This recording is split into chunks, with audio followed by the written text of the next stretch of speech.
శ్రీ గురుచరిత్ర పారాయణ.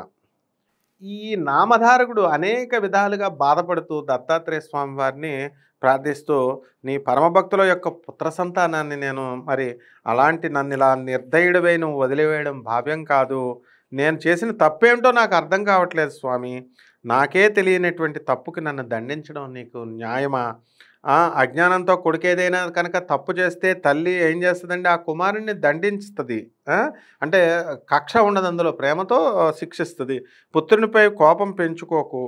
ఆమె పెంచుకుంటుందా? పెంచుకోదు కదా! ఒకవేళ అప్పటికప్పుడు మనసు వశం తప్పి కోపంతో తిట్టినా మళ్ళీ వెంటనే పిల్లాడి యొక్క పసితనాన్ని గుర్తుకు తెచ్చుకొని దగ్గరకు తీసుకుంటుంది.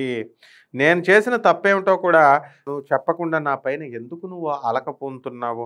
ఒకవేళ తండ్రి దండిస్తే తల్లి దగ్గరకు తీసుకుంటుంది. ఊరడింపిస్తుంది. నాకు అమ్మా, నాన్న నువ్వే గదా! అందువలన నువ్వు నాకు తండ్రివై దండించిన తల్లివై లాలించక తప్పదు అంటాడు. అందువలన నా అపరాధం ఏదైనా ఉంటే దానికి దండించాల్సింది నువ్వే, నన్ను క్షమించాల్సింది నువ్వే. నువ్వే ఓ ఆర్తత్రాణపరాయణ, ఈ దాసానుదాసుడిని నీవే ఆదుకోవాలి. అందుకే నిన్ను మేమంతా కూడా అనాథ రక్షకుడిగానే అంటాం. మేమంతా అనాథలమని చెప్పి ఇది ఆయన ప్రార్థించడం కాదు. భక్తులంతా కూడా మనం ఈ విధంగా ప్రార్థించాలి. కనీసం ఈ విధంగా ఈ ప్రార్థనను వింటే మనం ఆ విధంగా నామధారకుడు ప్రార్థించినట్టుగా మనం ప్రార్థించినట్లు లెక్క అవుతుంది. నేను మీ పుత్రుడిని కనుక నా హృదయాన్ని, నా అంతరంగాన్ని అర్థం చేసుకొని నాపై దయ చూపించు అని చెప్పి బండరాళ్ళని సైతం కరిగించే నా ఆవేదనను అర్థం చేసుకొని నన్ను ఆదుకో, పైకి వేడుకో, చేతుకో అని చెప్పేసి నామధారకుడు గురుదేవుల్ని సవినయంగా ప్రార్థిస్తాడు. అప్పుడు నామధారకుడు హృదయ విదారకమైనటువంటి మాటలు సద్గురువు యొక్క శ్రీ నృసింహ సరస్వతి స్వాముల వారి యొక్క హృదయాన్ని తాకుతాయన్నమాట. అప్పుడు ద్రవింపజేసింది ఆయన హృదయాన్ని. దేనిని చూసి అంటే ఆవును చూసి ఏ విధంగా అయితే దూడ పరిగెత్తుకొని వచ్చినట్టుగా గురుదేవులు దత్తాత్రేయ స్వాముల వారంటే నృసింహ సరస్వతి స్వాముల వారు నామధారకుడి యొక్క హృదయ కమలంలో ప్రత్యక్షమైపోయాడు. ప్రత్యక్షమై వెంటనే నామధారకుడు వారి యొక్క గురుదేవుల యొక్క పాదపద్మాలమై తన తల ఉంచి పాదాభివందనం చేసి తన శిఖతో పాదధూళిని అంటే పిలకతో ఆయన యొక్క పాదధూళిని తుడిచాడనమాట. తడిపాడు, దులిపాడు, ఆనందాశ్రువులతో పాద ప్రక్షాళన చేశాడు. మరి హృదయ మందిరంలో కూర్చోపెట్టుకొని చక్కగా షోడశోపచార పూజలు మనం ఏ విధంగా అయితే చేస్తామో ఆ విధంగా చెల్లించాడు. ఈ విధంగా గురుదేవులు యొక్క భక్తుని హృదయంలో వెలిశారు. నామధారకుడి యొక్క జన్మ ధన్యమైంది. ఇది మొదటి అధ్యాయం సంపూర్తి అనమాట. ఇక రెండవ అధ్యాయంలో సిద్ధనామధారకుడి యొక్క సందర్శనం, వేదధర్మ సందీపక ఆఖ్యానం. అంటే ఇక్కడ ఏం జరుగుతుందంటే త్రిమూర్తులు ఎక్కడున్నారండి? గురుదేవునిగా అవతరించారు, కృష్ణా తీరంలో మనకి కొలువు తీరారు. అక్కడ మనకి తనను చూడడానికి వస్తూ ఉంటారు కదా భక్తులంతా కూడా. ఆ భక్తులంతా వచ్చినప్పుడు వాళ్ళందరికీ కూడా దర్శనాలు ఇస్తున్నారు. గురుదేవులు నృసింహ సరస్వతి స్వాముల వారు ఆశీర్వదిస్తున్నారు. ఈ యొక్క సుందరమైనటువంటి ఈ దృశ్యాన్ని చూడడానికి స్వర్గలోకంలో ఉన్నటువంటి దేవతలు కూడా ఎంతో ఆతృతతో కుతూహలంతో వచ్చేవారు, అక్కడి నుంచి చూసేవారు అనమాట. అసలు గానగాపురం అంటే ఏంటిది? గంధర్వపురం. అంటే దేవతలు, సమస్త దేవతలు అందరూ కూడా అక్కడికి వచ్చి స్వామివారిని సేవించుకుని వెళ్తారనమాట. ఇప్పుడు కూడా అది నామధారకుడు ఎప్పట్లాగే ఈ యొక్క శ్రీ గురు చరణాలని అంటే శ్రీ గురుడు అంటే నృసింహ సరస్వతి స్వాముల వారి యొక్క పాదాలని మనం స్మరించుకుంటూ అలా నడుస్తున్నాడు. అలా నడిచి నడిచి ఏం చేశాడు? అలసిపోయాడు. కొంతసేపు విశ్రాంతి తీసుకోవడానికి అని చెప్పేసి ఒక చెట్టు కింద పడుకున్నాడు. పడుకోగానే అక్కడ కూర్చోగానే అలసట వచ్చేసింది. వెంటనే నిద్ర కమ్మేసింది. ఆ గురుదేవుల్ని స్మరించుకుంటూ నిద్రలోకి జారి మెల్లగా చెట్టు కింద నీడలోకి ఒరిగాడు. నిద్రలో అద్భుతమైనటువంటి ఒక కళ వచ్చిందనమాట. ఆ కళలో ఏం జరిగిందంటే కరుణాంతరంగుడైనటువంటి శ్రీ గురుదేవుడు సుషుప్తిలో గురుదేవుల యొక్క రూపాన్ని హృదయంలో ప్రతిష్ఠించుకున్నాడు. అంటే సుషుప్తి అంటే డీప్ స్లీప్, బాగా గాఢ నిద్రపోతాం కదా, అది సుషుప్తి అంటారు. మామూలు నిద్ర అయితే స్వప్నావస్థ అంటాం. మామూలుగా ఇప్పుడు మెలకుగా ఉన్నాం కాబట్టి ఇది జాగృత అవస్థ అంటాం. అక్కడ స్వామివారు ఈయనకి హృదయంలో దర్శనమిచ్చారు. మళ్ళీ వాళ్ళు ఎలా ఉన్నారంట? జటాధారి, జడలు వేసుకొని శివుడు ఎలా అయితే ఉంటాడో భస్మధారి, తర్వాత పీతాంబరధారి, శ్రీ మహావిష్ణువు కాబట్టి పీత వస్త్రం అంటే పసుపు వస్త్రాన్ని వేసుకొని పులి చర్మాన్ని కట్టుకొని ఉన్నారనమాట. ఆ యోగేశ్వరుని రూపంలో ఉన్నటువంటి గురుదేవుల దగ్గరికి వచ్చి నుదుటిపై విభూతి 3 వేళ్లతో దిద్దారు. ఎవరికి? గురుదేవులు వచ్చి నామధారకుడి యొక్క నుదుటి మీద ఇలా 3 నామాలు దిద్దారు.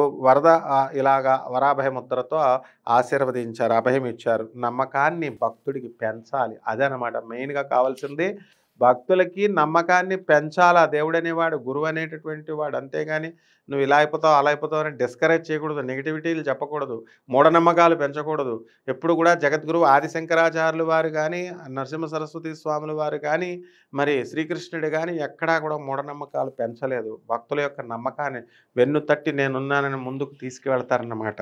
ఈ విధంగా స్వప్న సాక్షాత్కారం కాగానే గురుదేవుల నిజదర్శనం కోసం హఠాత్తుగా లేచి నుంచున్నాడు. ఇది నిజమేనేమో, కలకాదేమో, స్వామిని చూసేద్దామని ఆశ వాడిది. నామధారకుడు వెంటనే లేస్తాడు. లేస్తే చుట్టూ ఇలా చూశాడు, దిక్కులు 4 దిక్కులు ఎక్కడా ఎవరూ కనబడలేదు. నామధారకుడు ఆశ్చర్యపోయాడు. కలలో కనిపించినటువంటి యోగి పుంగవుణ్ణే తలుచుకుంటూ తన నడకను అలా కొనసాగిస్తూ ఉన్నాడు. ముందుకు వెళుతూ ఉంటే కొంచెం ముందుకు వెళ్ళిన తర్వాత ఆయనకి కలలో ఒక యోగి పుంగవులు కలిశారు. నిజంగానే ఆయనకు కనిపించారు. కనిపించగానే పరుగున వారి వద్దకు వెళ్ళి సాష్టాంగ నమస్కారం చేశాడు. అంటే ఆయనకి కలలో ఏ రకంగా అయితే ఒక సాధువు కనబడ్డారో ఆ యోగి పుంగవు, ఆ యోగి అక్కడ కనబడేసరికి వెళ్ళి సాష్టాంగ నమస్కారాలు చేశాడు. గురుదేవా, దయచేసి నన్ను కనికరించండి. మీరే నా తల్లి తండ్రి, మీరే నా సర్వస్వం. మాతా రామో మత్ పితా రామచంద్ర, స్వామి రామో మత్ సఖా రామచంద్ర, సర్వస్వం మే రామచంద్రో దయాళుర్నాణ్యం జానే నైబ జానే న జానే.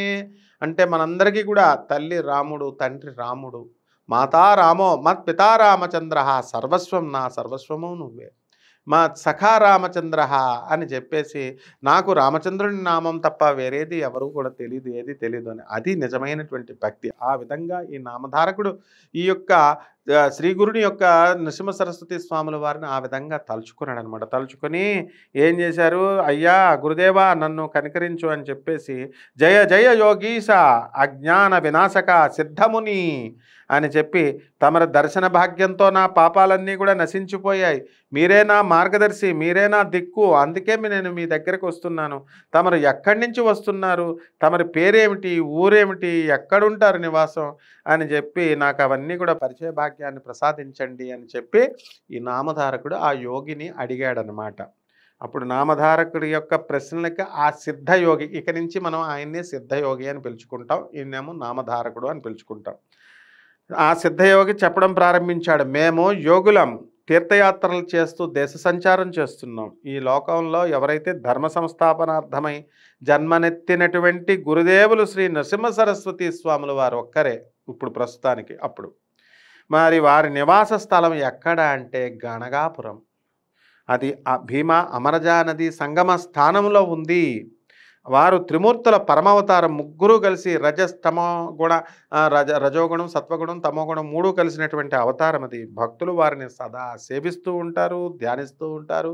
వారు అపారమైనటువంటి కరుణా సింధువు ఆయన, సదా భక్తుల్ని ఎప్పుడూ కూడా అనుగ్రహిస్తూ ఉంటారు. వారి శిష్యులకి సర్వ సౌభాగ్యాల్ని ప్రసాదిస్తూ ఉంటారు. వారిని సేవించే వారికి దైన్యం అంటే, దరిద్రం అంటే ఏంటో కూడా తెలియదనమాట. వారికి అష్ట ఐశ్వర్యాలు కూడా గురు కృపతో సిద్ధిస్తూ ఉంటాయి. వారు అఖండ లక్ష్మి పరిపూర్ణులై ఉంటారు. ధన ధాన్యాది గోక్షేర సమృద్ధిని కలిగి ఉంటారు అని చెప్పారు. అయితే సిద్ధ మహాముని నెక్స్ట్ వీడియోలో మనం తెలుసుకుందాం.